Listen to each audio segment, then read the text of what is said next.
Oi, pessoal do Dada RPS, nossa primeira gravação do ano, falando da atribuição de performance do Total Return, né, referente a janeiro. Bom, um mês complicado para a Bolsa, de modo geral, que refletiu, obviamente, na cota do produto, né, a gente teve um retorno no fechamento de mês de menos 2,1 negativo, versus 0,9 do CDI. Então, vamos começar por aí, o que aconteceu esse mês, o que aconteceu com a Bolsa e como que a gente estava posicionado na carteira do Total Return. Bom, a gente estava posicionado com uma carteira otimista, com um net comprado aí por volta de 20, 25%, que é o nosso meio neutro otimista do Total Return. E foi um mês onde a bolsa caiu 5%, o Small 11%, né, que é a bolsa doméstica, caiu para lá de 8%. Então foi um mês de grande realização, foi uma realização muito concentrada em fluxo, muito mais do que fundamento. A gente não viu uma mudança fundamental em nenhuma variável macroeconômica, nem aqui. Lá fora teve um pouco de aumento no juro, mas dentro de um range que eu acho saudável assim para final de ciclo de política monetária. Mas a verdade é que o gringo que tinha comprado muita bolsa brasileira no mês de novembro e também um pouco no mês de dezembro, desovou muito no mês de janeiro, no momento onde a indústria local de fundos ainda está tendo resgate, ainda está tendo que vender. Então foi uma coisa assim bem técnica, que inclusive descolou o Brasil doméstico de outras bolsas lá de fora. Então, acho que foi uma realização mais técnica do que fundamental e que pegou a gente, porque a gente estava com uma carteira com viés aplicado em juro no Brasil e acabou sofrendo bastante aí com alguns papéis específicos. Então, o direcional do fundo, quer dizer, o beta do fundo acabou contribuindo negativo 1,1%. Essa posição comprada aí mais ou menos 20% com a queda de 5%, que foi a queda da bolsa, e a gente ainda gerou um alfa negativo de mais 1%, que foi o que a gente estava comprado versus o que a gente estava vendido, acabou dando um retorno ruim, né? E quais foram os principais problemas? Então, primeiro a gente perdeu 1,2% em cíclicos domésticos, que é a história do comprado em juro, aplicado em juro no Brasil, né?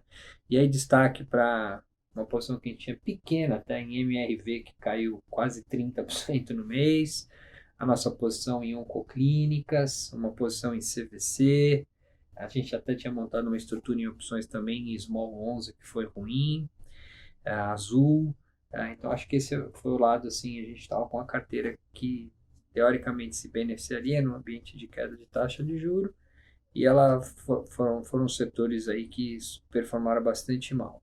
Além disso, a gente estava com uma carteira que tinha commodities, já olhando um pouquinho aí a China estimulando, valuation bastante descontado, e a gente perdeu dinheiro em Vale, perdeu dinheiro em Ternium, que é uma outra posição do setor de commodities que a gente tem. Compensou um pouco com o ganho em Petrobras, mas o net de commodities também foi uma perda de 0,9, né? E no lado positivo, short em bancos, que a gente vem carregando já há bastante tempo, com concentração no short de Bradesco, que teve um mês bem difícil e a gente ganhou mais ou menos 1% aí no setor de bancos com essa posição short. Mas o líquido de tudo isso foi 100 basis points negativo em alfa na carteira long short, mais os 100 basis points do direcional comprado. Então, vamos comentar das alterações que a gente foi fazendo na carteira. A gente segue otimista, o macro, mas como que a gente refletiu essas realizações na carteira e se a gente fez grandes mudanças aí para a entrada de fevereiro? A gente está mudando pouco, Duda. Na verdade, que a gente está querendo aqui segurar, apertar os cintos, tentar aguentar a turbulência, que a gente acha que o fundamento continua bastante benigno. Então, o nosso cenário internacional que a gente veio construindo desde o ano passado vem se mantendo relativamente consistente, que é soft landing nos Estados Unidos, uma inflação que já está caminhando na direção lá dos 2% do Fed, com o aperto de condições financeiras e política monetária que aconteceu. Então, abre espaço para o Banco Central americano começar a cortar juro. Já meio que negou que vai cortar juro em março, então março saiu da mesa, mas a gente não estava considerando março como uma hipótese significativa. Nossa cabeça é um corte mais para começar ali no meio do ano e talvez ter 4, 5 cortes ao longo do ano, que eu acho que está totalmente consistente com o que a gente está vendo, tanto de inflação, que está arrefecendo bastante, quanto de atividade, que é uma atividade na economia americana ainda sólida, com emprego sólido e consistente com a tese de soft landing. Então a inflação está cedendo, com uma economia relativamente robusta, então não vem uma grande crise, pelo menos por enquanto, uma grande crise no PIB americano que possa impactar os mercados globais. China, para a gente, também continua um cenário, eu diria, de neutro para positivo, estão estimulando mais, várias medidas aí, uma atrás da outra, sendo anunciada aí nos últimos meses, no sentido de tentar garantir que o PIB lá vai ficar perto dos 5, 4,5, 5, que eu acho que é suficiente para você ter uma visão minimamente otimista com commodities e o Brasil ser uma derivada disso, né? Então, China para a gente também é uma coisa que não preocupa de curto prazo para o fundamento brasileiro. E aí, vindo para o Brasil, né, o que a gente está vendo na margem continua sendo um cenário positivo. Então, o PIB que se começou imaginando que ia ser zero, talvez até negativo em 2024, hoje já está mais para 2% positivo. Então, a economia brasileira é bastante resiliente ao choque de juro que aconteceu. A inflação também está numa trajetória bastante benigna, 3,5, 3, depende aí de como você olha, mas tem uma inflação razoavelmente controlada para os padrões brasileiros, o que permite o Banco Central continuar na trajetória de corte de juro. A gente está achando que esse juro no Brasil vem um pouco abaixo de 9 no fim do ciclo, 8,75 talvez, alguma coisa do tipo, com uma economia que está dando sinais de resiliência e a gente tem olhado na ponta até com um pouco mais otimismo o ciclo de crédito, né? Falando com os bancos, a gente está começando a ver os bancos soltarem a rédea do crédito para o consumidor, o que eu acho que pode criar uma dinâmica bem positiva para consumo doméstico, talvez mais para o final desse ano, né? Meados para o final do ano. Então, a economia brasileira segue sustentada pelas exportações, que vão ser muito fortes no ano, segue com uma dinâmica doméstica, eu diria, razoável para boa, a inflação controlada, o juro caindo, e a verdade é que o juro real nas curvas para os próximos anos, e mesmo o juro real longo na nossa cabeça está um pouco alto demais para os fundamentos positivos que a economia brasileira está mostrando. Então, tem espaço para o juro real cair, e, consequentemente, a gente vê também espaço para a Bolsa reagir, principalmente essa Bolsa doméstica, que começou o ano bastante machucado. E como que esses fundamentos eles estão refletidos na carteira de fevereiro do produto? Então, a gente está mantendo lá os 20, 25% comprado, que é o nosso objetivo.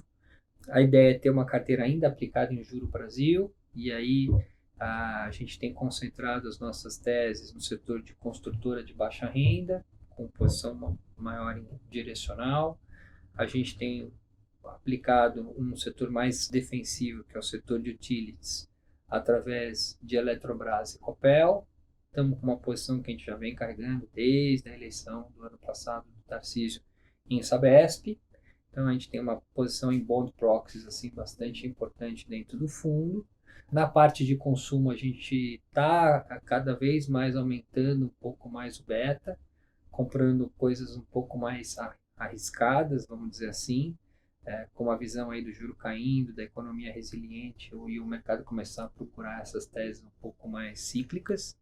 A gente tem posição em CVC, a gente tem posição em Arcos Dourados, tem uma posição que a gente já também vem carregando há bastante tempo num setor um pouco mais defensivo numa empresa que tem um beta alto, que é a Oncoclínicas.